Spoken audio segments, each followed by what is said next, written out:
কিরে বন্ধু, তোরা প্রস্তুত তো? আগামীকালে কিন্তু আমরা রওনা করব সুন্দরবনের উদ্দেশ্যে। সবাই সবকিছু নিয়ে আগামীকাল আমাদের লঞ্চ ঘাটে দেখা করবি। কিন্তু নয়ন, আমরা 20 জন মিলেই যাব নাকি বাইরের আর কেউ যাবে? না রে, আর কেউ আসবে না। আমরা এখান থেকে সদরঘাট যাব, আর ওইখান থেকে যাত্রাবাড়ি হয়ে গাড়িতে করে সোজা সুন্দরবন, আর সেখান থেকে নৌকায় করে যতটুকু ভেতরে যাওয়া যায় আমরা যাওয়ার চেষ্টা করব। সেই বনের মাঝে একটি রাত কাটাবো আর নিজেদের মতো করে সময় কাটাবো। তবে সুন্দরবনের রাত কাটানোটা কি ঠিক হবে? এত হিংস্র পশু পাখি সেখানে থাকে, যদি কারো কিছু হয়ে যায়? কারো কিছু হবে না। আমরা নদীর পাড় ধরেই রাত কাটাবো, আর কিছু আগুন জ্বালিয়ে রাখবো। কোনো পশু পাখিও আমাদের কাছে আসার চেষ্টা করবে না। দেখ ভাই, আমরা যাচ্ছি অ্যাডভেঞ্চারের ফিল নিতে।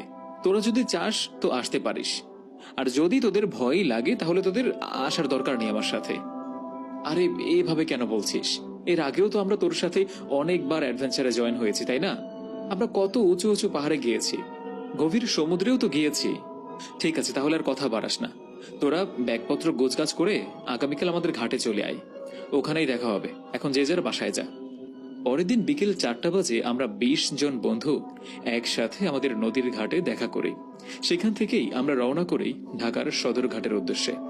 ঢাকা সদরঘাট আসার পরে আমরা সেখান থেকে আসি যাত্রাবাড়ি, আর সেখান থেকে গাড়িতে করে সোজা রওনা দিয়ে চলে আসি সুন্দরবনের বাস স্ট্যান্ডের উদ্দেশ্যে। অতঃপর সুন্দরবন বাস স্ট্যান্ডে নেমে আমরা সেখানকার একটি লোকাল গাইডকে ভাড়া করি। আমরা সেই গাইডকে সাধারণের থেকেও 3 গুণ বেশি টাকা দেই, যেন সে আমাদেরকে নিয়ে যায় সুন্দরবনের গভীরে, যেখানে সাধারণ মানুষের যাওয়া নিষেধ থাকে। টাকার লোভে একটি গাইড আমাদের কথা মতো সেখানে আমাদেরকে নিয়ে যাওয়ার জন্য রাজিও হয়ে যায়। আমরা সুন্দরবনের একটি হোটেলে উঠি, আর পরদিন সেই গাড়িটার সাথে আমরা রওনা করি সুন্দরবনের আরো ভেতরের দিকে, যেখানে লুকিয়ে আছে অজানা অনেক রহস্য।